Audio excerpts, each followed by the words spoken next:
Okay guys, as you guys can see, this is my 2017 Royal Enfield Electra. By that time the Electra moniker had been dropped, so it's officially known as the Bullet, but actually it's the Electra. And as you can see, my fuse box is open because I just gave my bike a wash and left it to dry in the sun after wiping it. And it's kind of comical, but then if it works, it works. As for the fog lights, these are the units which I installed recently on my bike. These are 6 LED units which I bought from Wellington.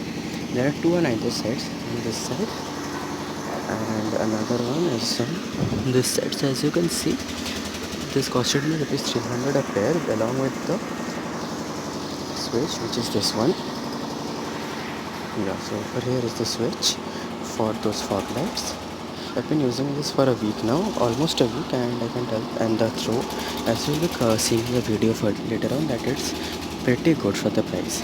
And as I just gave it a wash, and so no water has seeped in, but I'm not really sure whether it will be lasting in the rain or not. The shopkeeper told me that it is a waterproof unit, so I need to test that out, but I can't test it right now.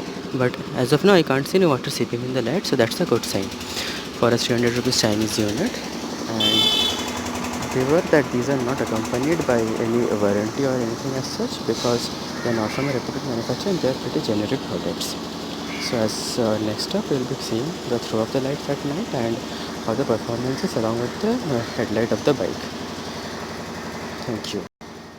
So as you all can see, this is a really dark alley behind my house, and let me fire up the motorcycle first. Yes. So this is the standard headlight of the bike, which comes stock. This is a 35 watt unit on the Electra.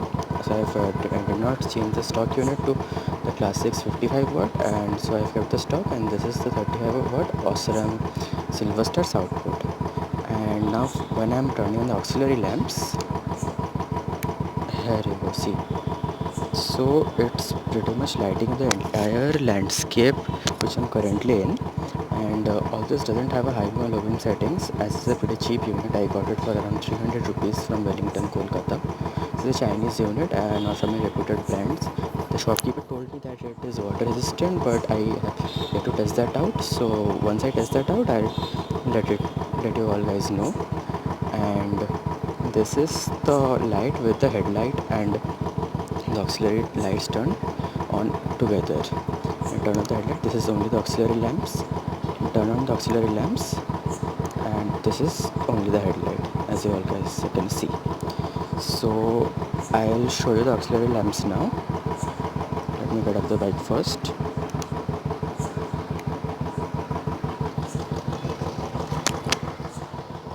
Yeah.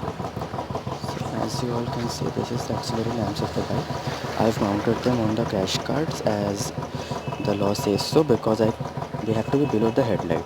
That's what I read on Quora. So I'm not quite sure about it because it's a gray area. A lot of cops say that it's allowed. A lot of them don't say it's allowed because there was some issues in Calcutta some time back, where the cops caught a TVS RR 310 rider always had the stock lamps and said that those are LED, so those are not allowed. So I'm not really sure. So check out the registration of your place whether those are allowed or not. And this is the look of the bike from front with the headlight turned on. So you guys can see look of the bike from the front with the headlight turned on. It's advisable that you don't keep the lights turned on while the engine is off, because that might drain your battery, so beware of that. And so now this is the throw of the light, and I also have my bar end lights, which also double up as indicators and hazard lights. So that is it for the review, and I'll keep you guys posted about whether it's water resistant or not.